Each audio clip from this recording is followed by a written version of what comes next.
નમસ્કાર વિદ્યાર્થી મિત્રો, હું doctor Dharmesh Pandya, arts and commerce college વ્યારાના ઇતિહાસ વિભાગના અધ્યક્ષ, અને મારી સાથે છે શ્રી સી ચૌધરી સાહેબ, જે વાડિયા વિમેન્સ કોલેજમાંથી આવેલા છે. આજનો અમારો વિષય છે ગાંધીયુગીન ચળવળોમાં દક્ષિણ ગુજરાતના મુસ્લિમો અને આદિવાસીઓનું પ્રદાન. સામાન્ય રીતે રાષ્ટ્રનો જે સ્વાતંત્ર્ય સંગ્રામ હોય છે એ સમગ્ર પ્રજાનો એક સામૂહિક યજ્ઞ હોય છે. એમાં કોઈ એક વર્ગ કે કોઈ એક વિસ્તારની વાત લઈને આવવું એ આમ બંધબેસતું ન લાગે, કારણ કે તો સામૂહિક પ્રયાસ છે. છતાંય ચોક્કસ કોમ અને ચોક્કસ પ્રદેશે પોતાનો ફાળો પોતાની રીતે આપેલો જ છે. સામાન્ય રીતે ઇતિહાસનું સંશોધન હોય કે લેખન હોય એની અંદર ભદ્રવર્ગીય અભિગમને કારણે મોટે ભાગે મોટા મોટા શહેરો અને જ્ઞાતિઓને જ આવરી લેવામાં આવતી હોય છે, પરંતુ સમાજના અત્યંત પછાત કહી શકાય એવા આદિવાસીઓ અને મુસ્લિમો વિશે જે કામ થવું જોઈએ તે ગુજરાતના ઇતિહાસમાં થયું નથી.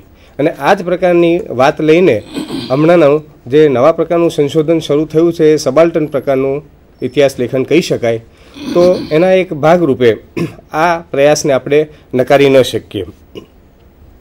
ગુજરાતનો ઇતિહાસ આ મર્યાદાને કારણે આપણને અધૂરો દેખાતો હોય છે, અને તેથી જ આ પ્રકારના સંશોધનોને આપણે પ્રાયોરિટી આપવી જોઈએ એ જરૂરી છે. આમ તો સ્વરાજની લડતોની જે કાર્ય પરંપરા છે એ બહુ સંકલિત પ્રકારની હોય છે, અને કેન્દ્ર કે ઉપરના લેવલ ઉપર જે ચળવળો ચાલતી હોય એની અસર ચોક્કસ પ્રદેશ ઉપર કે કોઈ કોમ ઉપર પડતી હોય છે. તો તેવી રીતે ગુજરાત પર રાજ્ય સ્તરે જે રાષ્ટ્રીય સ્તરે જે આંદોલનો થયા એની અસર પડી, અને ગુજરાતમાં જે આંદોલનો થયા એની અસર રાષ્ટ્ર સ્તરે પણ પડેલી છે. આ પ્રમાણે જોઈએ તો ગુજરાતનું બહુ મોટું આઝાદીના આંદોલનમાં પ્રદાન કહી શકાય. બીજી વાત એ છે કે અહીંયા જે મુસ્લિમ કોમ છે અને આદિવાસી પ્રજાની જે હિસ્સેદારી હતી આઝાદીના આંદોલનમાં એ તપાસનો વિષય એટલા માટે બની રહે છે કે જે આદિવાસી પ્રજા છે તે ભદ્રવર્ગીય જે લોકો છે એને બહારના ગણે છે, અને જે ભદ્રવર્ગીય લોકો છે તે પાછા મુસ્લિમોને બહારના ગણે છે. એટલે પરસ્પર એકબીજા પર વિશ્વાસ ઊભો કરવો અને એ લોકોને લડતમાં સામેલ કરવા એ એક બહુ મોટો યક્ષ પ્રશ્ન હતો. સામાન્ય રીતે દક્ષિણ ગુજરાતની વાત કરીએ તો ભરૂચથી લઈને ડાંગ જિલ્લા સુધી આ વિસ્તાર પથરાયેલો છે. હાલ ભરૂચ, નર્મદા, સુરત, તાપી, નવસારી, વલસાડ અને ડાંગ જિલ્લાઓ આ વિસ્તારમાં આવેલા છે. આઝાદી પૂર્વે ભરૂચ અને સુરત એ બ્રિટિશ ટેરિટરીમાં મુંબઈ પ્રાંતમાં આવતા હતા. તો તત્કાલીન સુરતમાં વર્તમાન નવસારી અને વલસાડ જિલ્લાઓનો સમાવેશ થતો હતો. આ ઉપરાંત દેશી રાજ્યો જે હતા એ દેશી રાજ્યોમાં ધરમપુર, વાંસદા, ડાંગ, નાંદોદ એટલે રાજપીપળા, માંડવી, સચિન અને ગાયકવાડી નવસારી પ્રાંત એમાં આવતા હતા.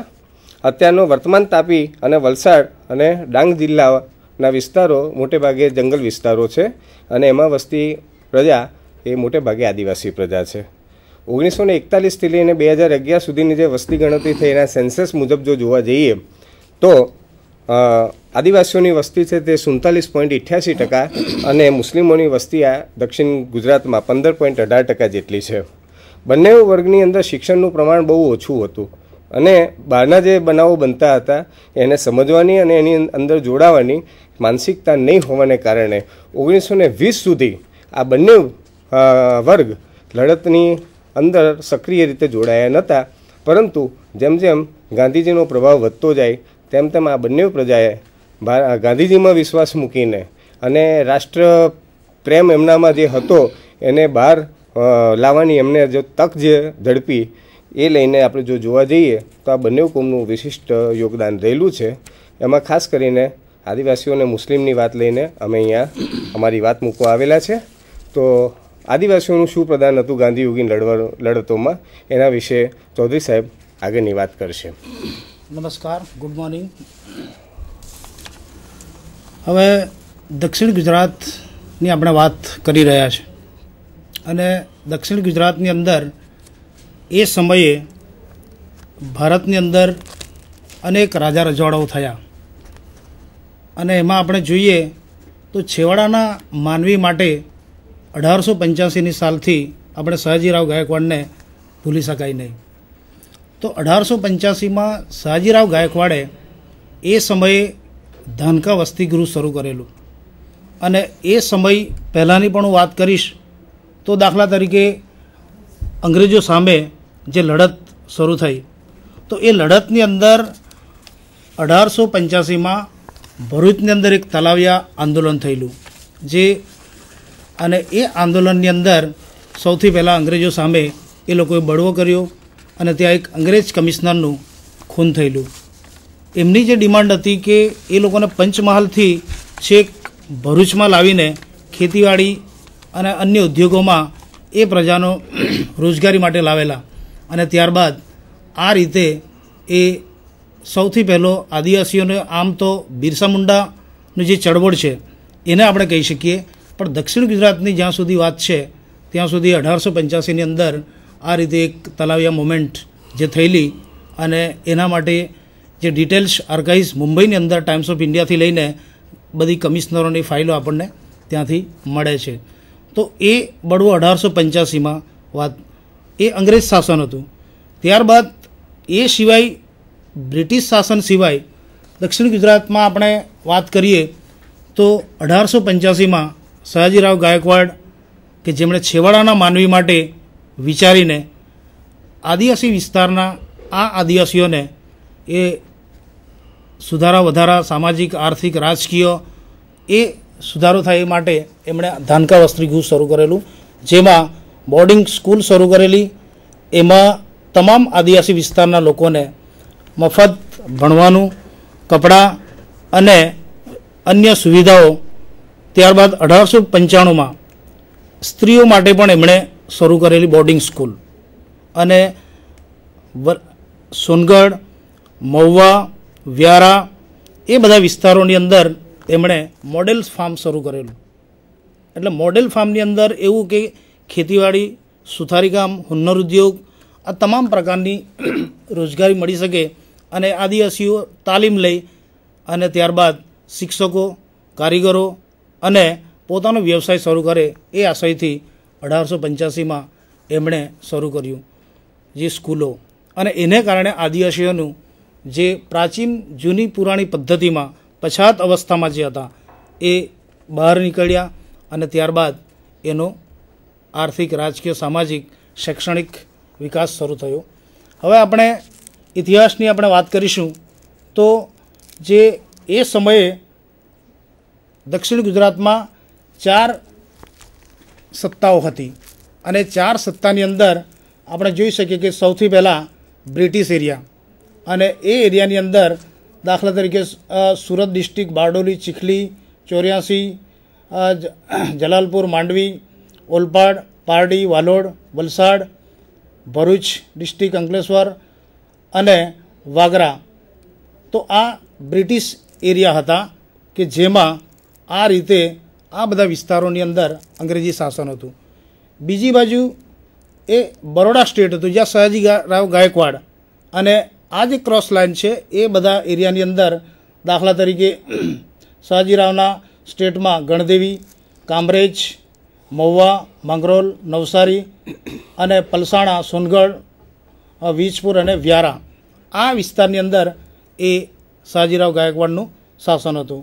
ત્યારબાદ માઇનર પ્રિન્સિપલી સ્ટેટ જે છે જેને આપણે એ દેશી રાજાઓનું સામ્રાજ્ય વિસ્તાર, તો એની અંદર આ રીતે વાંસદા એ બધા જે આજુબાજુના વિસ્તારો જે હતા એની અંદર આ રીતે એ દેશી રાજાઓનું રાજ હતું.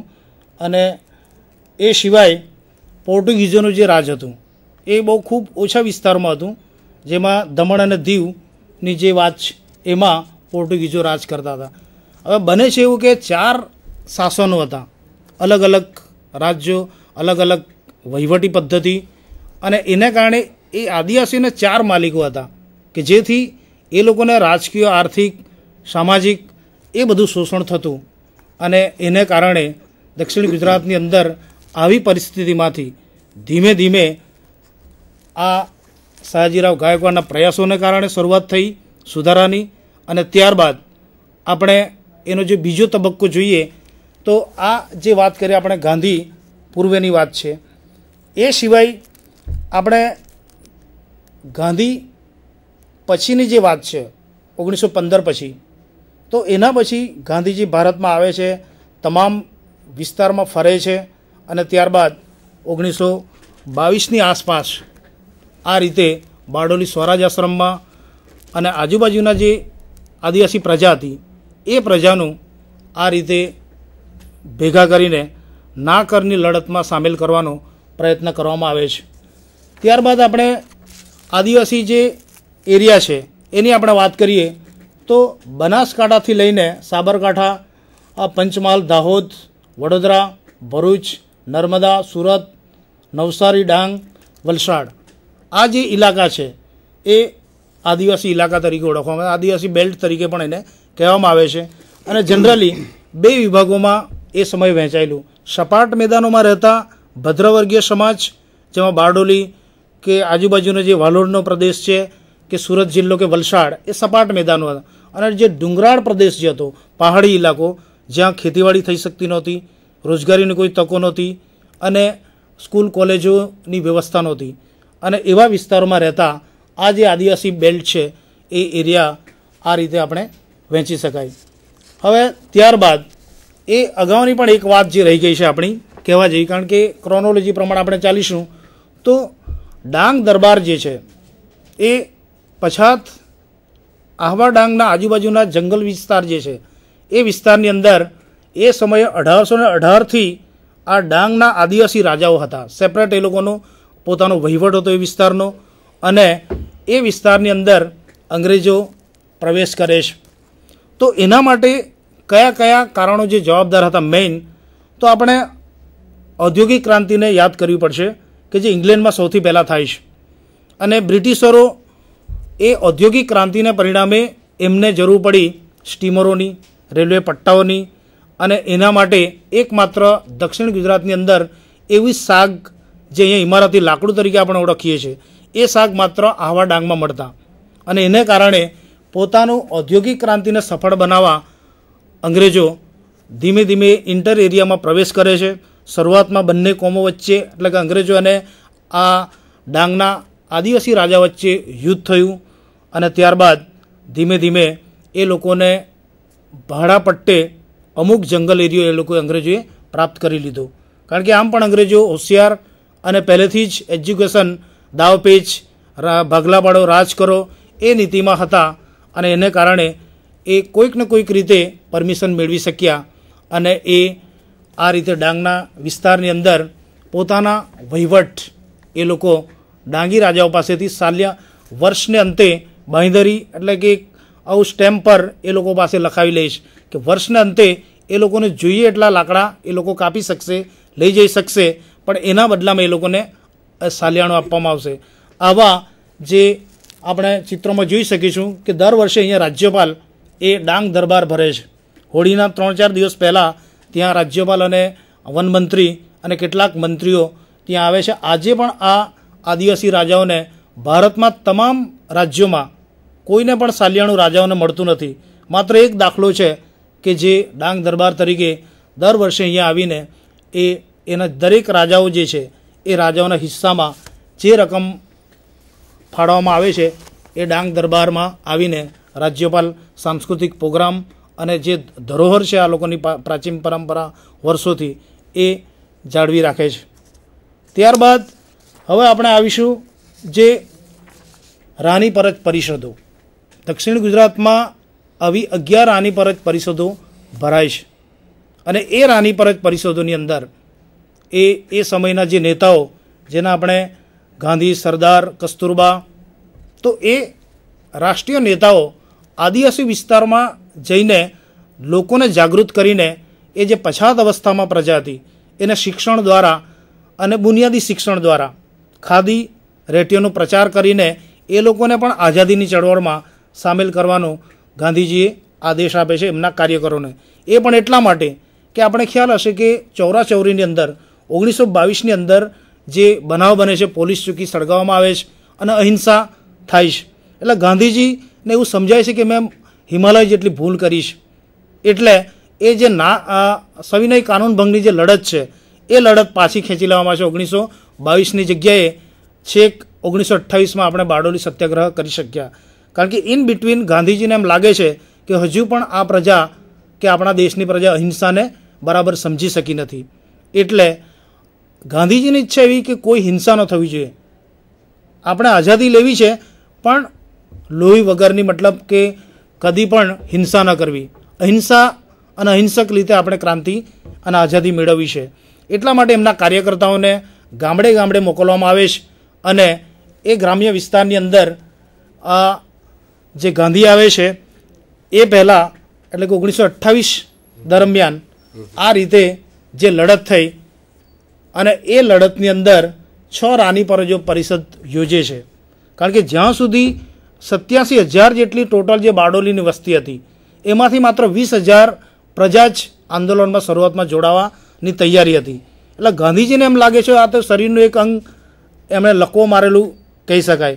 કારણ કે તમામ પ્રજા જ્યાં સુધી આંદોલનમાં ન આવશે ત્યાં સુધી અંગ્રેજો સામે આપણે બારડોલી સત્યાગ્રહને સફળ ન બનાવી શકીએ. એટલે સફળ બનાવવું હોય તો એમણે આ રીતે કાર્યકર્તાઓને ઠેર ઠેર ગામડાની અંદર પોતાની રેટિયાની પ્રચાર માટે, ખાદી માટે અને સ્વદેશી વસ્તુ વપરાશ માટે આદેશ આપે છે.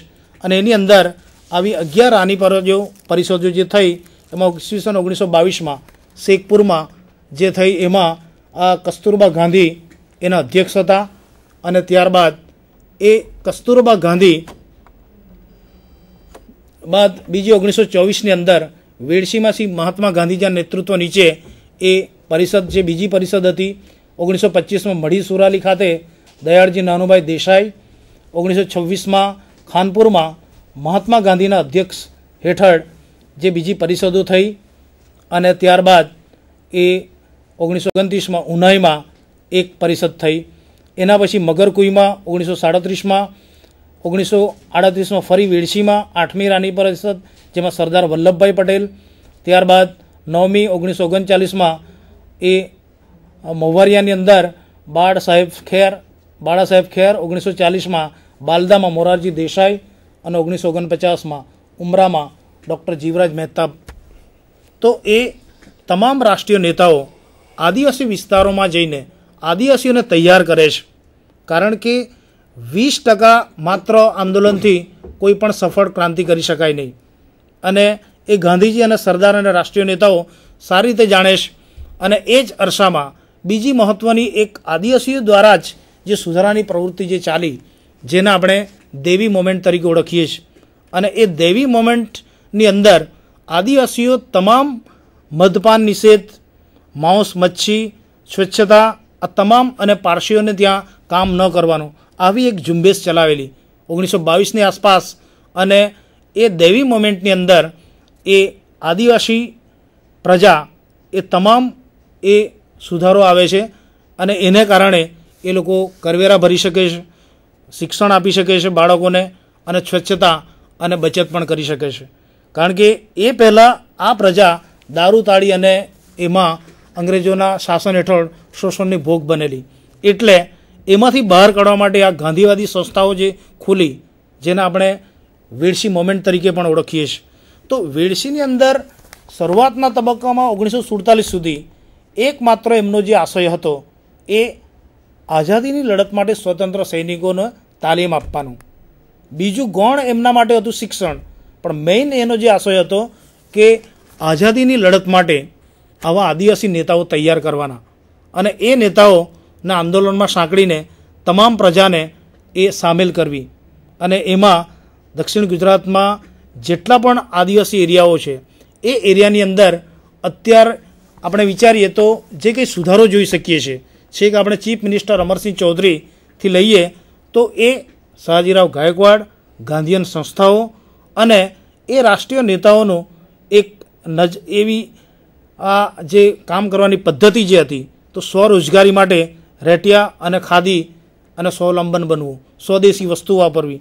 એમાં કેટલા બધા આદિવાસીઓ શિક્ષકો હતા, તલાટીઓ હતા. એ બધાએ સ્વદેશી ચળવળની અંદર ગાંધીજીના આદેશને માન આપીને તમામની અંદર એ રાજીનામું આપી દઈશ અને પોતાના આવી સંસ્થાઓ સાથે જોડાઈને ગામડે ગામડે લોકોને જાગૃત કરવાનો પ્રયાસ કરવામાં આવે છે. ત્યારબાદ આપણે બીજી કે જે બારડોલી સત્યાગ્રહ થયેલો એના વિશે આપણે જોઈશું. તો જે છાવણી હતી એ છાવણી આદિવાસી વિસ્તારોમાં જ હતી અને આ આદિવાસી વિસ્તારની અંદર આ રીતે આપણે જોઈએ તો મોતા, વરાડ, બામણી, બાલદા, બાજીપુરા, સિયાદલા અને વાલોડ અને વાંકાનેર આ બધી જે છાવણી હતી એ છાવણીની અંદર આદિવાસીઓ અને એમના જે લીડર હતા એ લીડરો સાથે એ લોકોએ ખભે ખભા મિલાવીને અંગ્રેજોની લડત સામે એ બારડોલી સત્યાગ્રહને સફળ બનાવવામાં આ આદિવાસી પ્રજાનું આ એક મોટું યોગદાન હતું. ત્યારબાદ એ સમયે જે રાની પરજ પરિષદો જે થઈ તો એ રાની પરજ પરિષદોની અંદર હવે આપણે જોઈશું કે જે જનમેદની જે ભેગી થતી, દાખલા તરીકે આપણે વાત કરીએ તો શેખપુરની અંદર આ રીતે રાની પરજ પરિષદો યોજાય. 20,000 જેટલા આદિવાસીઓ ભાઈઓ ત્યાં ભેગા થાય છે અને વ્યસન મુક્તિ, સ્વચ્છતા અને શિક્ષણ અને ખાદી પહેરવી તેમજ શોષણ એ સમયે સાહુકારો દ્વારા, પારસીઓ દ્વારા જે થતું તો એ શોષણ સામે આ પ્રજા આ રીતે ભેગી થઈને આવા રાની પરજ પરિષદોની અંદર આ રીતે આવા રાષ્ટ્રીય નેતાઓ સંબોધન કરવા આવતા અને આદિવાસી પ્રજાને આ રીતે સામાજિક અને આર્થિક રાજકીય રીતે એ લોકો મદદગાર એ સમય થયેલા. ત્યારબાદ આ બીજું પણ ચિત્ર હું તમને બતાવીશ કે જેમાં આ રીતે આ પણ એક રાની પરજ પરિષદનું જે ચિત્ર છે કે જેની અંદર આ રીતે એ દક્ષિણ ગુજરાતની 11 રાની પરજ પરિષદો જે થઈ એમાં આ રીતે લોકો ગાંધી, સરદાર અને રાષ્ટ્રીય નેતાઓને સાથે મળીને આઝાદીની ચળવળમાં અંતે આ લોકો જે સંસ્થાઓ ખોલેલી વેડશીથી લઈને બારડોલી અથવા તો મઢી, સરભોણ આ બધી જે સંસ્થાઓ હતી ગાંધીયન સંસ્થાઓ એ સંસ્થાની અંદર આ રીતે આદિવાસી પ્રજા એ નેતાઓને સાંભળવા જતી અને આઝાદીની ચળવળમાં એ લોકોએ પણ યોગદાન આપ્યું. ત્યારબાદ અહીંયા જે બીજું ચિત્ર જે છે એ સમયે સુમનભાઈ મહેતા કરીને હતા જે સયાજીરાવ ગાયકવાડના એ સમયના જેને આપણે અત્યારે ભાષામાં પીએ તરીકે કહીએ છીએ. તો એ સુમનભાઈ મહેતા એ રાની પરજ વિસ્તારની અંદર જે શોષણ થતું સાહુકારો દ્વારા, પછી ખાતેદારો દ્વારા, મતલબ કે એ સમયના જે ધિરાણ કરતા તો એ લોકો દ્વારા જે શોષણ થતું એ તપાસ સમિતિ જે બનેલી એમાં આ રીતે આવે છે.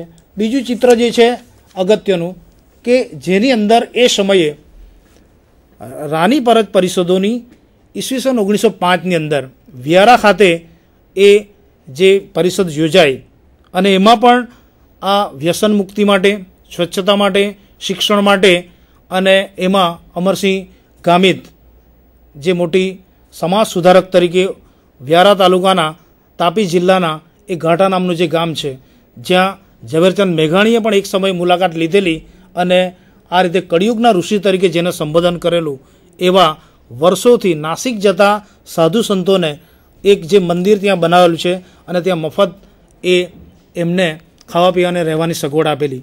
એમના જ વારસદારની અંદર એ કિશનસિંહ ગામિત જે થાય છે કે જે સયાજીરાવના સમયમાં ટ્રાઇબલ એરિયાની અંદર એજ્યુકેશન ઇન્સ્પેક્ટર તરીકે એમની નિમણૂક કરવામાં આવે છે. બુરહાનપુર મુકામે એને ઔદ્યોગિક એટલે કે ગૃહ ઉદ્યોગો માટેની અલગ રેશમ ઉદ્યોગ માટેની તાલીમ આપવા માટે સયાજીરાવ ગાયકવાડ એમને ત્યાં મોકલે છે. તો આવી 1905ની અંદર ઘાટા મુકામે જે અમરસિંહ અને જે ગામિત કુટુંબ છે વર્ષોથી આજે 5મી પેઢી છે બચુભાઈ ગામિત કરીને એ પણ આજે આ જ પ્રવૃત્તિ ચલાવે છે. સમાજ કલ્યાણ અને જે રસ્તે ચાલનાર જેનું કોઈ સગવડ નથી રહેવાની, જમવાની એવા સાધુ સંતોને આજે પણ ત્યાં ભોજન આપવામાં આવે છે. એ પ્રથા અને ત્યાં મંદિર પણ આજે મોજૂદ છે અને એ પ્રવૃત્તિ ચાલે છે. એ દ્વારા સમાજના શિક્ષણનો પ્રચાર થાય છે, સમાજમાં જાગૃતિ લાવવામાં આવે છે. પછી બીજું ઝુંબેશ છે કે એ સમયે આદિવાસીઓ વજનદાર ઘરેણાં પહેરતા તો એ ઘરેણાંને કારણે અનેક મુશ્કેલીઓ આવતી. એ વજનદાર ઘરેણાં પણ ઉતારવામાં આવે છે એટલે કે સિમ્પલ સાદા ઘરેણાં પહેરવાની પ્રથા શરૂ કરવામાં આવે છે અને આ રીતે શિક્ષણ અને પહેલું ઉદાહરણ શરૂઆતમાં બોર્ડિંગ સ્કૂલની અંદર સયાજીરાવ શરૂ કરી તો એ સમયે ધાનકા વસ્તીગૃહમાં વિદ્યાર્થી મળતા નહોતા એટલે સૌથી પહેલાં ફતેખાન પઠાણ નામના જે રેક્ટર હતા એ આ ગામિત કુટુંબનું આ સંપર્ક કરે છે અને ત્યાં કિશનસિંહ ગામિતને હોસ્ટેલમાં મૂકવામાં આવે છે અને ત્યારબાદ ધીમે ધીમે આ રીતે એ ધાનકા વસતિ ગૃહ વિદ્યાર્થીઓથી ભરચક આદિવાસી વિસ્તારોમાં આવી પ્રવૃત્તિ શરૂ થાય છે અને એ શિક્ષણ લઈને મોટાભાગના શિક્ષકો અને કારીગરો તેમજ કારકુન તલાટી વગેરેની અંદર એ શિક્ષણ આવવાથી ધીમે ધીમે આ રીતે શાહુકારોના દેવામાંથી મુક્તિ મળે છે અને એ રીતે એ શરૂઆત થાય છે. હવે ગાંધીજીનું જે આગમન થાય છે તો એના પછી ગાંધીજી આ વિસ્તારના બારડોલીની તપાસ કરે છે. તો તપાસને અંતે એવો ખ્યાલ આવી શકે છે કે આપણે ત્યાં કે ભાઈ 87,000 વસ્તીમાંથી માત્ર 20,000 લોકો જે આ સત્યાગ્રહમાં ભાગ લેવાના હોય તો આ સત્યાગ્રહ સફળ થશે નહીં. કારણ કે ક્રાંતિનો નિયમ જ છે, જેટલી જનમેદની વધારે એટલો જ તમે અસરકારક પ્રભાવ એ સામેના જે શાસકો પર તમે પાડી શકો. જસ્ટ ફોર ઉદાહરણ આપણે અત્યારે લઈએ કે દાખલા તરીકે એક સમયે આપણે દિલ્હીની અંદર અન્ના હજારોનું જે આંદોલન હતું ત્યાં જે જનમેદની હતી, ત્યારબાદ આપણે મુંબઈની વાત કરીએ તો એમાં સંખ્યા ઘટી જાય છે અને ધીમે ધીમે એ સત્યાગ્રહ થોડું નિષ્ફળતા તરફ ગયું. તો એ રીતે એ સમયે પણ ગાંધીજી સારી રીતે જાણતા કે અંગ્રેજો પર જો પ્રભાવ પાડવો હોય તો જનમેદની જરૂરી છે અને એ જનમેદની બારડોલીના આજુબાજુના તમામ વિસ્તાર જે છે વાલોડ, માંડવી, મહુવા, વ્યારા, સોનગઢ, ઉચ્છર નીચે એ બધા આદિવાસી એરિયાઓ હતા. તો એ પ્રજાને પણ સાંકળવી અત્યંત જરૂરી હતી અને આ રીતે આવો વિચાર લઈને ગાંધીજીના કાર્યકર્તાઓ ગાંધીજી ચોરાચોરીના બનાવ પછી 6 મહિના જેલમાં જાય છે અને પછી એ બધાને જ ત્યાં આજુબાજુના એરિયામાં મોકલી આવે છે. કોઈને વેડશી, કોઈને વાલોડ, કોઈને સરભોણ, કોઈને મળી, કોઈને માંડવી, સઠવાવ, એ બધા વિસ્તારની અંદર આ રીતે આદિવાસીઓને તૈયાર કરે છે. શિક્ષણ આપવામાં આવે છે, ચરખાની તાલીમ આપવામાં આવે છે, જાતે કાપડ એ લોકો બનાવી શકે છે રેટિયા દ્વારા અને સ્વાવલંબી બનીને અંગ્રેજોનું જે વિદેશી કાપડ એની સ્વદેશી ચળવળમાં આ ભાઈઓને સામેલ કરવામાં આવે છે. એ જ રીતે આપણે વાત કરીએ તો અંગ્રેજો જે શોષણ કરતા તો એની અંદર આ જે પઠાણ ભાઈઓ જે હતા, જે આપણે ખ્યાલ આવી શકે કે એમની હાઇટ બોડી પરથી તો આ પઠાણો આ રીતે એ સમયે આદિવાસી વિસ્તારની અંદર એ ઉઘરાણી કરતા.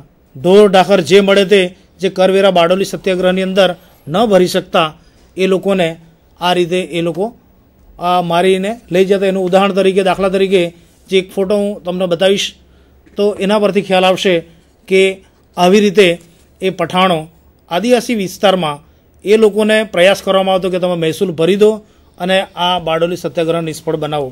પણ એ આદિવાસીના યુવાનો આ રીતે એ એમનો ત્રાસ અને એનો જુલ્મનો આ એક આપણી પાસે એક ઉદાહરણ છે. ત્યારબાદ સરદારજીની આપણે વાત કરીએ તો સરદાર વલ્લભભાઈ પટેલ એક રાની પરજ પરિષદનું જે એમણે એ પરિષદની અંદર એમણે આદિવાસીઓ વિશે જે એક વાત કરી અને એનાથી આદિવાસીઓ એટલા બધા આઝાદીની ચળવળમાં રંગે લાગી ગયા કે આવી ગયા કે જેમાં એમણે એક વાત જે કરી છે કે રાનમાં રહેનાર સિંહ અને વાઘ તો ગામમાં રહેનાર મનુષ્યને ડરાવે છે.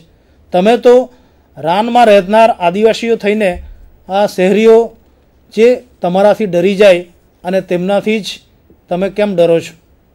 તાડ જેવું એક ઊંચું ઝાડ કે જેને પકડાય નહીં એવી એક પણ ડાળખું પણ હોતું નથી, એના ઉપર તમે જીવના જોખમે ચડીને તાળી ઉતરવાની જેનામાં હિંમત છે એવા તમે આદિવાસીઓ જે લોકોમાં તેના પર ચડવાની હિંમત નથી એવા લોકોથી શા માટે ડરો છો?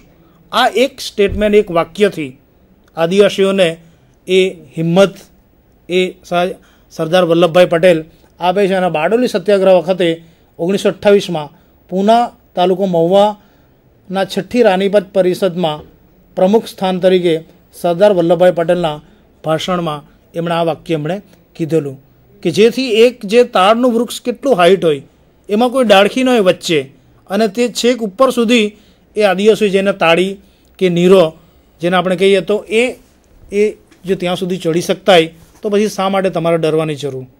આટલી હિંમત એ તમારામાં છે તો પછી શા માટે પારસીઓ, સાહુકારો કે અંગ્રેજોથી તમે ડરો છો?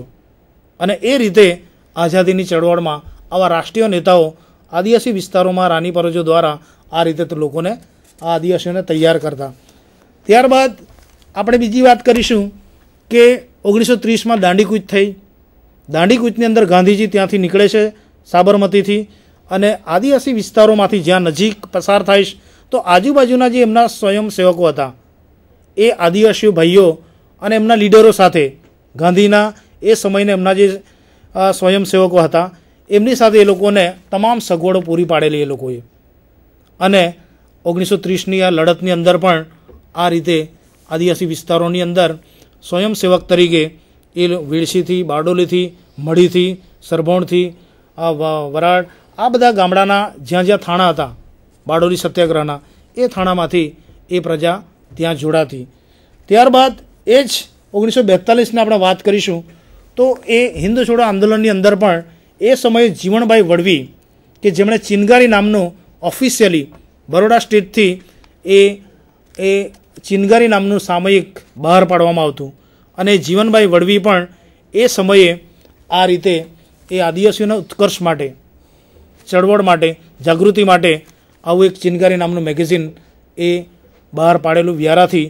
અને એ મેગેઝિનની અંદર પણ તમામ લડત અંગેની, કઈ જગ્યા પર ભેગા થવાનું છે, ક્યાં અને કયા નેતા આવવાના છે એની માહિતી અને આદિવાસી સુધારા માટેની એ આ એક મેગેઝિન્સ એ સમયે જીવણભાઈ વળવીએ શરૂ કરેલું. એના પછી આપણે વાત કરીએ તો એ સમયે દસરીબેન અત્યારે હયાત છે જે આદિવાસી, અને એ સમયે દસરીબેને એ સ્વતંત્રના સંગ્રામમાં મહિલાઓ અને ખાસ કરીને મીઠુબેન પીટિત સાથે પિકેટિંગનું જે કામ કરવામાં આવતું, વિદેશી દુકાનો અને ચીજવસ્તુઓનું હોડી કરવામાં આવતી અને દારૂ તાળી જ્યાં વેચાતો એ દુકાનોનું પિકેટિંગ કરવામાં આવતું, વિદેશી વસ્ત્રોનું હોડી કરવામાં આવતી. તો એમાં એમણે આ રીતે મીઠુબેન પીટિત સાથે કામ કરેલું. એક વેડસી આંદોલનની આપણે વાત કરીશું તો વેડસીની અંદર આ રીતે એ સૌથી મોટું દક્ષિણ ગુજરાતમાં આદિવાસીઓ માટે જે સેન્ટર એ સમયે ગાંધીજીએ શરૂ કરાવેલું, અને એમાં જુગતરામ કાકાને આપણે કદી પણ ભૂલી ન શકીએ. ભલે એ જુગતરામ દવે હતા પણ એક આદિવાસી ઋષિ તરીકે આદિવાસીના એ વિસ્તારમાં રહીને આખું જીવન એમણે સમર્પિત કર્યું. છેક વેડસી આશ્રમની અંદર શરૂઆતથી લઈને છેલ્લે સુધી એમણે આ રીતે આદિવાસી વિસ્તારમાં કામ કર્યું.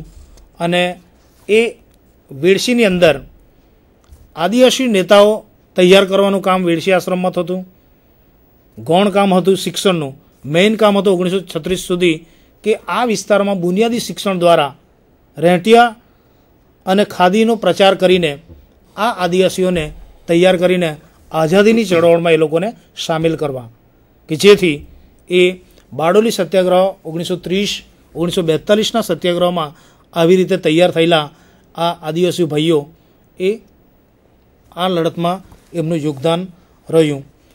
હવે આ સિવાય આપણે વાત કરીએ તો અત્યારે પણ ક્ષેત્ર કાર્યની અંદર, મતલબ એક વડિયા ગામ છે મહુવાની અંદર, જેમાં એક 100 વર્ષ સુધી એ ગોવિંદભાઈ ચૌધરી નામના ફ્રીડમ ફાઇટર છે. એમના મોટાભાઈ માધુભાઈ ચૌધરી જે 96 વર્ષની વયે અવસાન થયા છે, પણ એ બરોડા એ સમયે વાંસદા સ્ટેટના એ મુંબઈ પ્રાંતની અંદર એ ધારાસભ્ય તરીકે પણ ચૂંટાયેલા, અને એ વિસ્તારની અંદર એમણે આવા રચનાત્મક કામો દ્વારા એ વિસ્તારને આઝાદીની ચળવળમાં જોડવાનો પ્રયત્ન કરવામાં આવ્યો.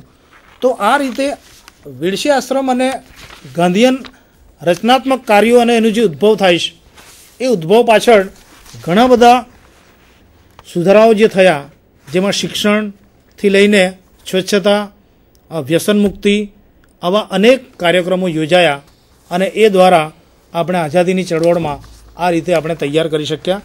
અને હવે પછી થોડી માહિતી આ પંડ્યા સાહેબ પણ આપશે, જે મુસ્લિમોનું શું આમાં યોગદાન છે. ગાંધીયુગીન ચળવળોમાં મુસ્લિમોના યોગદાનની વાત કરીએ તો આ બહુ રસપ્રદ વિષય છે. આપણે સૌ જાણીએ છીએ કે ગાંધીજી દક્ષિણ આફ્રિકામાં ગયેલા એ શેખ અબ્દુલ્લા કંપનીના એમ્પ્લોય તરીકે ગયેલા હતા અને સૌથી વધારે એમને મુસ્લિમો સાથે દક્ષિણ આફ્રિકાની અંદર સંપર્ક રહેલો. ખાસ કરીને બારડોલી તાલુકાના જે 11 ગામ હતા એના 4300 મુસ્લિમ ભાઈ બહેનો એમની સાથે આફ્રિકામાં રહેલા હતા. ગાંધીજી જ્યારે 1915માં હિન્દુસ્તાન આવે છે ત્યાર પછી એમને ભારત ભ્રમણ પછી 1916ની 2 જાન્યુઆરીએ એમનો પહેલો પ્રવાસ સુરત ખાતે દક્ષિણ ગુજરાતમાં હતો. અને એ વખતે યાદ રાખજો કે સૈયદપુરાના મોહમ્મદન એસોસિએશન અને ઇસ્માઇલિયા લાઇબ્રેરી તરફથી એમને આમંત્રણ આપવામાં આવેલું અને તેઓ ત્યાં મેળાવડામાં ગયેલા. એના પ્રમુખ હતા મેળાવડાના મુસ્તફા મોહમ્મદ સાહેબ. ગાંધીજીએ ત્યાં જઈને મુસ્લિમોને લડતમાં જોડવા માટે ખૂબ સારી એવી વાત કરી, મુસ્લિમોને તૈયાર કર્યા. કારણ કે ગાંધીજીને મુસ્લિમોમાં ખૂબ અપાર શ્રદ્ધા હતી. મુસ્લિમ પ્રજાનો રાજકારણની અંદર કે આઝાદીના આંદોલનમાં પ્રવેશની વાત જોવા જઈએ તો આમ તો 1857નું ઉદાહરણ આપણી સામે છે જ, પરંતુ ગાંધીયુગની લડતોની અંદર મુસ્લિમોની જે હિસ્સેદારી છે તે 1920 પછી દેખાય છે. ખાસ કરીને 1920ની અસહકારની લડત દરમિયાન આપણે સૌ જાણીએ છીએ કે ખિલાફત મૂવમેન્ટ પણ ચાલતી હતી અને એ મૂવમેન્ટની અંદર મુસ્લિમોની હિસ્સેદારી પણ એટલી સક્રિય રહેલી. ગાંધીજીને લાગ્યું કે વાતાવરણ યોગ્ય છે અને મુસ્લિમો પ્રત્યેની શ્રદ્ધા પણ હતી અને મુસ્લિમોને પણ દેશ માટે કંઈ કરી છૂટવાની એમની જે તમન્ના જે જાગૃત થયેલી હતી એને કારણે એ લોકોને બહુ સહજતાથી આ આંદોલનની અંદર ગાંધીજી સામેલ કરી શકેલા. 1920ની લડત દરમિયાન સુરતની અંદર જ્યારે ફરીથી ગાંધીજી આવે છે ત્યારે મુસ્લિમોએ સૌથી વધુ ઉષ્માભર્યું સ્વાગત કર્યું હશે ગાંધીજીનું. રાંદેરની અંદર મુસ્લિમોએ પહેલાં લડત માટે જે લડત ફાળો જે ઉઘરાવવામાં આવે એમાં સૌથી વધારે પોતાનો ફાળો લખાવેલો. સાથે સાથે પરદેશીનો બહિષ્કાર કરવાની એમને પ્રતિજ્ઞા પણ કરેલી. મુસ્લિમોના સાથ સહકાર માટે એ વખતે સુરતમાંથી પ્રકાશિત થતા ઇન્સાફ, વફાદાર જેવા જે પત્રિકાઓ હતી એની અંદર એના જે તંત્રીઓ હતી એ તંત્રીઓએ ખૂબ અપીલ કરેલી કે તમે લડતમાં જોડાઓ અને દેશ સેવાનું જે આ યજ્ઞ કાર્ય છે એની અંદર આપણી કોમની પણ હિસ્સેદારી હોવી જોઈએ. તો એની અંદર જે અપીલ કરવામાં આવેલી એ અપીલને માન આપીને હિન્દુ અને મુસ્લિમ બંને કોમોએ પોતાની નૈતિક જવાબદારી સ્વીકારી. હિન્દુઓએ એમ કહ્યું કે ભાઈ અમે લગ્ન સુધી ખાદી પહેરીશું, જ્યાં સુધી લગ્ન નહીં કરીએ ત્યાં સુધી અમે ખાદી પહેરીશું. પરંતુ મુસ્લિમોની વફાદારી તમે જુઓ તો મુસ્લિમોએ એમ કીધું અમે લગ્ન સુધી નહીં પરંતુ અમે તો કબર સુધી અને કફન સુધી અમે તો ખાદી અપનાવીશું. જેના પરથી આપણે સમજી શકીએ છીએ કે એ લોકોની રાષ્ટ્ર પ્રત્યેની નિષ્ઠા કેવી હતી. એ વખતે આંતરરાષ્ટ્રીય ક્ષેત્રે જે ખિલાફત મૂવમેન્ટ ચાલી રહેલી હતી એમાં સ્મરણા ફાળો જે ઉઘરાવવામાં આવેલો એ આપણી અસહકારની લડતના ભાગરૂપે પણ કહી શકાય. તો એની અંદર મુસ્લિમોએ ખૂબ મોટો ફાળો દાન કરેલો. આપણે ચૌધરી સાહેબે હમણાં જ વાત કરી તે પ્રમાણે 22ની અંદર અહીંયા બારડોલીની અંદર સવિનય કાનૂન ભંગની લડત ગાંધીજી શરૂ કરવા માગતા હતા અને એનું પાછળનું કારણ એટલું જ હતું કે ત્યાંના મુસ્લિમો દક્ષિણ આફ્રિકામાં ગાંધીજી જોડે રહેલા અને એમની લડતમાં પડખે રહેલા. તો આવા મુસ્લિમો પર એમને અપાર શ્રદ્ધા હતી અને એમને ખાતરી હતી કે જો આ વિસ્તારની અંદર હું આ લડત શરૂ કરીશ તો એની અંદર ચોક્કસ સફળતા મળશે. ગામે ગામ ત્યાર પછી આ સહકારની લડત દરમિયાન સભાઓ ભરાય છે. અનેકના રાજીનામા આવતા જાય છે. દક્ષિણ ગુજરાતની અંદર ખાસ કરીને અસહકારની લડતનું નેતૃત્વનું સુકાન સુરતના મોહમ્મદ અફઝલ નરમાવાલાને સોંપવામાં આવેલું હતું. બારડોલીના મુસ્લિમોએ ખિલાફત આંદોલનની અંદર પણ બહુ મોટો ફાળો આપેલો. વાલોડના સિકેર ગામ, વાલોડ તાલુકો છે એનું જે સિકેર ગામ છે એના એક મુસ્લિમ હતા. એમને પોતાની જમીન અસહકાર કમિટીને પોતાનું કામગીરી કરવા માટે જે મકાન બાંધવું પડે એના માટે દાનમાં આપેલી. બીજી એક વાત 1928ની લડતમાં બારડોલી સત્યાગ્રહ વખતે સ્વરાજ આશ્રમની આપણે વાત તો કરીશું, પરંતુ તમને હું જણાવી દઉં કે સ્વરાજ આશ્રમ માટેની જે જમીન છે એ જમીન પણ મુસ્લિમની હતી અને મુસ્લિમે દાનમાં આપેલી. અને ઇસ્માઇલ મોહમ્મદના અત્યારે પૌત્ર ત્યાં હયાત છે એ સ્વરાજ આશ્રમની જમીન આપ્યા પછી એની કદર રૂપે એને એ વખતનો જે તિરંગો આપેલો એ તિરંગો આજે પણ એમના ઘરની અંદર હયાત છે. આ લડત દરમિયાન લડતની પૂર્વ ભૂમિકા રૂપે 1919માં રોલેટ એક્ટ અને મોનફોર્ડ સુધારાઓ જે આવેલા અને એના વિરોધની અંદર મુસ્લિમોને થોડીક ઉશ્કેરણીને કારણે કોમી તોફાનો થયેલા. તો તો દક્ષિણ ગુજરાતની અંદર આ જે તોફાનો થયા એને શાંત પાડવા માટે સૌથી મહત્ત્વની જે કામગીરી બજાવી એ શેખ અલી હાફઝા, મીર મસૂદ સાલમ ખાન અને મૌલાના એન્ડ્રુઝ આ વખતે આ લડતને શાંત પાડવા માટે, કોમી તોફાનોને શાંત પાડવા સક્રિય રહેલા. મસ્જિદોની અંદર પ્રાર્થના સભા થઈ કે ભાઈ કોમી તોફાનો ન થવા જોઈએ અને અહિંસાની માર્ગે જ આપણે આગળ વધવું જોઈએ. અને એમાં કરસુક હોરા નામના જે એક મુસ્લિમ નેતા હતા, એમના પ્રયાસોથી કોમી તોફાનો દક્ષિણ ગુજરાતમાં ખાસ કરીને સુરતમાં શાંત પડેલા હતા. આ દરમિયાન ખ્વાજાદાનાની અંદર એક સભા ભરાઈ મુસ્લિમોની, અને એન્ડ્રુઝ સાહેબ, હકીમ મોહમ્મદ સઈદ એ વખતે ત્યાં પ્રમુખ અને ઉપપ્રમુખ હતા. તો એ લોકોએ પણ લડતને પૂરેપૂરો ટેકો જાહેર કરેલો. ચીખલીના જોગવરની અંદર પીરઝાદા સૈયદ પીર સાહેબે સ્વદેશી માટે મુસ્લિમોને હિમાયત કરેલી. બારડોલીની અંદર જે ઇસ્માઇલ જે પોલીસ પટેલ હતા એમને પોતાનો હોદ્દો છોડેલો, અને એ દરમિયાન એક ઉર્દુ કવિતાનું પ્રકાશન થયેલું વફાદારની અંદર, કે જેની અંદર મુસ્લિમોને લડતમાં સામેલ કરવા માટે ને રાષ્ટ્રભક્તિ જગાવવા માટેની વાત હતી. તો બ્રિટિશ ગવર્મેન્ટે એ પણ જપ્ત કરેલું. ખિલાફત ડેની ઉજવણી જ્યારે થઈ, ત્યારે લડત પૂરી થઈ ત્યાર પછી તો 7,000 માણસો, મુસ્લિમ માણસો બધા ભેગા થયા અને બહુ મોટી સભા મિયા ફૈઝુલ્લા હમદાની, નરમાવાલા સાહેબ અને એન્ડ્રુઝ સાહેબ ભેગા થયેલા. આ લોકોએ ત્યાં ભેગા થઈને એ પણ ઠરાવ કર્યો કે જ્યાં સુધી આઝાદી ન મળે ત્યાં સુધી આપણે કોઈએ પણ ઈદ ન ઉજવવી. હવે ધાર્મિક તહેવાર અને શ્રદ્ધાનો વિષય હોવા છતાં એમને મન શ્રદ્ધા કરતાં રાષ્ટ્રભક્તિ મહાન હતી એ અહીંયા સાબિત થાય છે. લડતના એક ભાગરૂપે જે રાષ્ટ્રીય શિક્ષણની પ્રવૃત્તિ શરૂ થઈ, એની અંદર મોહમ્મદ અફઝલ નરમાવાલા, કે જેમને શાહપુરના સોદાગરવાડની અંદર એમનું જે પોતાનું મકાન હતું એ રાષ્ટ્રીય શાળાની સ્થાપના માટે મકાન એમને આપી દીધું. કેટલી મોટી કુરબાની કહી શકાય. રાષ્ટ્રીય વિદ્યાલયની અંદર બશરુદ્દીન અહેમદે આ જ મકાનમાં શરૂ થયેલી શાળામાં શિક્ષક તરીકેની કામગીરી ઉપાડી લીધી. તો સરકારી ઉર્દુ શાળાના રહીમ ખાન કાસમ ખાન નામના એક મુસ્લિમ શિક્ષકે પોતાના હોદ્દા પરથી રાજીનામું આપીને આ શાળાની અંદર જોડાય છે. ફૈઝુલ્લા હમદાની એમણે પણ રાજીનામું આપ્યું અને ચળવળની અંદર સક્રિય બન્યા, તો એમની પણ ધરપકડ કરવામાં આવી અને 1 વર્ષની એમને કારાવાસની સજા થયેલી હતી. મૌલાના મુસ્તફા એન્ડ્રુઝ, જે સુરતના ગાંધી કહી શકાય એવા એ મુસ્લિમ હતા, અને એમને તો પ્રતિજ્ઞા લીધી કે આઝાદી સુધી હું કાળા કપડાં જ પહેરીશ. અને આજે પણ ઇતિહાસમાં એ કાળા બાવા તરીકે જ ઓળખાય છે. અને ખરેખર એ જીવ્યા ત્યાં સુધી, આઝાદી મળી ત્યાં સુધી એમણે કાળા કપડાં પહેરેલા હતા. 1923ની અંદર અસહકારની લડત પૂરી થયા પછી આ લડતને આગળ વધારવા માટે, લડતનો જુસ્સો ટકાવી રાખવા માટે મુસ્લિમોએ પણ પૂરતો સાથ સહકાર આપેલો. ખાદી પ્રવૃત્તિ હોય, મદ્યપાન નિષેધની વાત હોય, પિકેટિંગની વાત હોય કે રાષ્ટ્રીય શિક્ષણની બાબત હોય, મુસ્લિમોનું બહુ મોટું યોગદાન રહેલું હતું.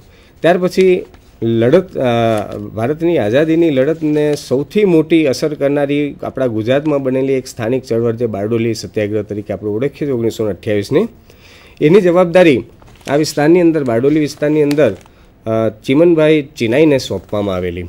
અને આપણે સૌ જાણીએ છીએ કે બંને અલીભાઈઓ, મૌલાના મોહમ્મદ અલી અને શૌકત અલી, એ બંને આ લડત કેવી રીતે અહીંયા એની લડતની રૂપરેખા તૈયાર કરવા માટે બારડોલી આવેલા. તો એ વખતે સ્થાનિક પ્રતિનિધિ તરીકે મૌલાના એન્ડ્રુઝ કાળા બાવા, જે હમણાં જ આપણે અગાઉ વાત કરી, એ એમની સાથે કમિટીમાં ત્રીજા હતા. ગામે ગામ આ લોકો ફર્યા વાતાવરણ તૈયાર કરવા માટે, અને ગામના તમામ લોકો, એની અંદર મુસ્લિમો પણ આવી જાય, એ બધાએ પણ પ્રતિજ્ઞાપત્ર પર સહી કરી આપી કે અમે ગમે તે પ્રકારની આફત આવશે પણ અમે મહેસૂલ નહીં ભરીએ. વાતાવરણ ઊભું થાય તો જ પછી લડતની સફળતાનો વિશ્વાસ આપણે સંપાદિત કરી શકીએ. તો આ રીતે ગામે ગામ પ્રતિજ્ઞાપત્રો પર સહી થઈ. વાલોડ તાલુકાના જેટલા પણ ગામ છે એ તમામ ગામના મુસ્લિમોમાંથી માત્ર એક જ મુસલમાનને બાદ કરતાં તમામ મુસલમાનોએ આ પ્રતિજ્ઞાપત્ર પર સહી કરી આપેલી. ચીમનભાઈ ચિનાઈ સાથે બારડોલીના એક સદગૃહસ્થ મુસ્લિમ ઇબ્રાહીમ પટેલ અને ઇસ્માઇલ વાડીવાળા એ પણ આ આંદોલનને સફળ બનાવવા માટે સાથે રહેલા. મલિકપુરની અંદર કાદરમિયા વઝીર, કે જેને મહેસૂલ નહોતું ભર્યું અને પોતાને ઢોર ઢાંખરને જમીનને માલ મિલકત જપ્ત થયેલી, એમના પર ભયંકર ત્રાસ ગુજારવામાં આવેલા. એમની જે પત્ની હતી એના વાળ ખેંચીને પેલા પઠાણો અભદ્ર ભાષાઓ પણ બોલતા હતા અને લાત વડે ઢૂંસા મારતા હતા. આ બધું જ સહન કર્યું પણ એને મહેસૂલ નહોતું ભર્યું. એટલું જ નહીં, ગામે ગામ જ્યારે સરદાર ફર્યા તો સરદાર પટેલને પણ આ મુસ્લિમ વેપારીઓએ ખાતરી આપી કે જપ્તીનો જે કંઈ માલ છે એ માલ અમે ખરીદીશું નહીં. એ પછી જમીન હોય કે મકાન હોય કે બળદગાડા હોય કે પછી ઢોર ઢાખર હોય. તો મોટે ભાગે આ લે વેચનું કામ મુસ્લિમ સોદાગરો કરતા હતા. એ લોકોએ પણ ખાતરી હતી આપી કે ભાઈ અમારો વેપાર બરાબર છે, પરંતુ અમે રાષ્ટ્રની આઝાદીની લડતના ભાગરૂપે આ અંગ્રેજો દ્વારા જે જપ્તી થતી હશે એ માલ અમે નહીં રાખીએ અને અમારો આ રીતે પરોક્ષ ટેકો તમને રહેશે. ગામે ગામ નોટિસો ફટકારવામાં આવેલી. અહીંયા સમય નથી, બાકી પાવર પોઈન્ટ પ્રેઝન્ટેશનથી બતાવી શકાય કે હજારો મુસલમાનોની નોટિસો જુદા જુદા તારીખની જુદી જુદી રકમની જે છે એ બારડોલી સત્યાગ્રહની ખબર પત્રિકા છે એની અંદર બધું આપેલું છે. લગભગ 1000ની ઉપરનું લિસ્ટ તો મારી પાસે છે. પણ મુસ્લિમોએ આ લડત દરમિયાન ખૂબ મોટો લડત ફાળો આપેલો. બીજું કે મણિબેન પટેલ પણ આ લડત વખતે સક્રિય બનેલા. ઇબ્રાહિમ પટેલના માતુશ્રીના આગેવાની હેઠળ એમના જ મકાનમાં એમના જ માળ ઉપર મુસ્લિમ બહેનોની સભા ભરાઈને જેને પ્રમુખ તરીકે મણિબેન સરદાર પટેલના દીકરીને બોલાવવામાં આવેલા. તો એક બહેને પોતાના કાનની બૂટ કાઢી આપી સોનાની અને બધી જ બહેનોએ કહ્યું કે અમને મણિબેનમાં પૂરી શ્રદ્ધા છે અને અમે અમારો આ લડત ફાળો સુપ્રત કરીએ છીએ. ત્યારે કોઈએ એક મુસ્લિમ બહેને કહ્યું કે બા તમે આ બધું કરો છો અને આને કારણે તમારા દીકરાને જેલમાં જવું પડશે. તો ઇબ્રાહિમભાઈના 88 વર્ષના માતુશ્રીનો જવાબ સાંભળવા જેવો છે. એમને એમ કહ્યું કે મારો દીકરો ક્યાં ખોટું કરીને જેલમાં જવાનો છે કે મારે શરમાવવું પડે. આઝાદી માટે મારો દીકરો જો જેલમાં જશે તો સૌથી વધુ આનંદ મને થશે. તો આ 88 વર્ષની મુસ્લિમ સ્ત્રીનું પણ તમે એની ખુમારી જુઓ કે આઝાદી માટેની તમન્ના જુઓ. સવિનય કાનૂન ભંગની લડતના ભાગરૂપે આપણે સૌ જાણીએ છીએ કે ત્યાર પછી દાંડીકૂચ થઈ. એના ભાગરૂપે પછી ધરાસણા સત્યાગ્રહને આ બધા થયા. તો એની અંદર મુસલમાનોનું શું યોગદાન હતું? તો આ 12મી માર્ચ 1930 આપણે સૌ જાણીએ સાબરમતી આશ્રમથી ગાંધીજી નીકળ્યા પોતાના સાથીદારો સાથે. તો રસ્તામાં વાંઝ, પોપડા અને કફલેતા જેવા વિસ્તારોમાંથી આ દાંડીકૂચ જ્યારે પસાર થયેલી ત્યારે ત્યાંની બહુધા વસ્તી જે મુસલમાનોની છે બધાએ સ્વાગત કરેલું છે. ડાભેલની અંદર મદ્રેસાના શિક્ષકોએ ગાંધીજીને સૂતરની આંટી પહેરાવીને સ્વાગત કર્યું. તો દાંડીકૂચના માર્ગની અંદર વચ્ચે મીંડોળા નદી આવતી હતી. એ મીંડોળા નદી જે ડાભેલમાં જ હતી, એ મીંડોળા નદી પરથી દાંડી યાત્રાને પસાર કરવા માટે ત્યાંના મુસલમાનોએ ગાડાઓનો પુલ બનાવ્યો અને ગાડાઓના પુલ ઉપરથી આ યાત્રાને પસાર કરાવી. ભલે આમ પ્રત્યક્ષ રીતે કે જેલમાં જઈને પણ આપણે લડતની અંદર યોગદાન આપ્યું એવા તો ઘણા બધા આપણે ભદ્રવર્ગીય ઇતિહાસોના અભ્યાસો જોઈએ જ છે, પરંતુ જેને આવા નાના નાના પાયાના કામ કરેલા છે એની નોંધ ઇતિહાસમાં લેવાઈ નથી. એટલે અમારો જે ઉદ્દેશ છે તે આ જ બતાવવાનો છે કે જેને ઉપેક્ષિત કહી શકાય એવી આ મુસલમાન કોમ હોય કે આદિવાસી કોમ હોય એનું પ્રદાન કાંઈ નાનું સૂનું નહોતું, ખૂબ મોટું હતું. 5મી મે 1930 ગાંધીજીની જ્યારે ધરપકડ થઈ ત્યાર પછી તૈયબજીના નેતૃત્વ હેઠળ ધરાસણા મુકામે મીઠાના અગરો પર હલ્લો લઈ જવાનો આખો કાર્યક્રમ ગોઠવાયેલો. આ ટુકડીની અંદર સુરતના કરીમ વોરા હતા. આ ઉપરાંત ઉવાના મામત ઝીણા પણ આની અંદર જોડાયેલા હતા. ખૂબ માર પણ ખાધો અને અંગ્રેજોનો જુલ્મો પણ સહન કરેલા હતા. મૌલવી મોહમ્મદ મુસા, મોહમ્મદ હાફેઝી, અહમદ સઈ અને મોહમ્મદ દેસાઈની ધરપકડ થયેલી આ ધરાસણામાં ભાગ લેતા વખતે. સુરતના મોટા બજાર હોય, નવસારી બજાર હોય, ચોક બજાર હોય, આ બધા જ બજારના મુસ્લિમ વેપારીઓએ પરદેશી માલ નહીં ખરીદવાનો અને ક્યારેય નહીં વેચવાનો નિર્ણય જાહેર કરેલો. ઓલપાડની અંદર મુસ્લિમ સ્ત્રીઓએ, ખાસ કરીને મુસલમાન સ્ત્રીઓએ જ જે દારૂના પીઠા હતા એ પીઠા ઉપર પિકેટિંગ શરૂ કરેલું અને લગભગ 13 જેટલા પીઠા મુસ્લિમ બહેનોએ બંધ કરાવેલા હતા. રચનાત્મક પ્રવૃત્તિઓ હોય, એ ખાદી હોય કે દારૂ તાડીની વાત હોય, પરદેશીનો બહિષ્કાર હોય, એ બધી જ પ્રવૃત્તિઓની અંદર મુસલમાન કોમની અને ખાસ કરીને દક્ષિણ ગુજરાતના મુસલમાન કોમની બહુ મોટી હિસ્સેદારી રહેલી. લડતનો અંતિમ અને છેલ્લો તબક્કો જોઈએ ગાંધીયુગની લડતોનો તો 1942ની હિન્દ છોડો ચળવળનો આવે. સમગ્ર દેશની જેમ દક્ષિણ ગુજરાતની અંદર છેક ભરૂચથી લઈને ડાંગ સુધી આ લડતની બહુ વ્યાપક અસર રહેલી. 31મી ડિસેમ્બર 1942ના રોજ જે તાપ્તી વેલી લાઇન છે જે સુરતથી ધુલિયા તરફ જતી, તો આ ખાસ તો રેલવે લાઇન 1926ની આસપાસ નખાયેલી હતી અને રેલવે લાઇન આવી એટલા માટે આ બારડોલી પ્રદેશના ખેડૂતો હવે બહુ સુખી થઈ જવાના એમ માનીને કલ્પનામાં સરકારે મહેસૂલ વધારો કરી દીધેલો, જેને પરિણામે આ લડત થયેલી. આ તાપ્તી વેલી લાઇન આ રીતે ઐતિહાસિક બની જાય છે. આ તાપ્તી વેલી લાઇન પરથી જે ગાંગપુર નામનું સ્ટેશન છે એ ગાંગપુર સ્ટેશને 3 બોમ્બ વિસ્ફોટો થયેલા અને આ બોમ્બ વિસ્ફોટોની અંદર હલદરુ ગામ છે બારડોલી તાલુકાનું, એના સૈયદ ફખરુદ્દીને આ બોમ્બ વિસ્ફોટો કરેલા. હવે આ કામ કર્યા પછી એ ભૂગર્ભમાં ચાલ્યા ગયા. સુરત મ્યુનિસિપાલિટીમાંથી 50માંથી 33 સભ્યોએ પોતાના રાજીનામા 1942ની લડતમાં રાષ્ટ્રીય સરકારી નોકરીઓ છોડી દીધેલી. એની અંદર 17 જેટલા મુસલમાનો હતા અને એ રાજીનામા આ રીતે આપીને પણ રાષ્ટ્ર સેવાની અંદર એ લોકો જોડાયેલા હતા. બાંગફોડની પ્રવૃત્તિની અંદર બીજી વાત તો માંડવી તાલુકાનું જે કડોદ ગામ છે એના અહમદ મિયા આમિર મિયા જે શેખ હતા એ સક્રિય બનેલા હતા અને એ સિવાય સબકત અલી ગુલામ અલી તારાપુર જે વિસ્તાર છે માંડવીની બાજુમાં એની ફોરેસ્ટ ખાતાની ઓફિસને બોમ્બથી ઉડાવી દીધેલી હતી. ટૂંકમાં આઝાદીના આંદોલનની વાત કરીએ તો કહેવાતી દેશદ્રોહી કોમ આપણી જે માનસિકતા છે આ દેશના મોટાભાગના લોકોની કે આ પ્રજા તો દેશ હિતમાં ક્યારેય કામ ન કરી શકે અથવા તો આદિવાસી પ્રજા અભણ ને અજ્ઞાત ને જંગલમાં વસતી એ લોકોને શું ખબર પડે કે એ લોકો શું હિસ્સેદારી આ લડતમાં બતાવી હશે. તો આ બધી ઘણી બધી આવી બધી વિગતો છે કે જે આપણી માનસિકતાને બદલાવી શકે છે અને સૌથી વધુ જો કોઈએ પાયાનું કામ કર્યું હોય તો એ આદિવાસી અને મુસ્લિમ પ્રજાએ કર્યું છે એમ ચોક્કસપણે કહી શકાય. અને અહીંયા અમે અમારી વાતને અટકાવીએ છીએ. મિત્રો, આ આજની ચર્ચા તમારા અભ્યાસમાં તમને એક નવી દિશા આપશે એવું ચોક્કસ અમને ખાતરી છે. ધન્યવાદ. પંડ્યા સાહેબ, હવે મેઇન આપણે દક્ષિણ ગુજરાતની અંદર 29 જેટલા આદિવાસી જાતિઓ છે અને એમાં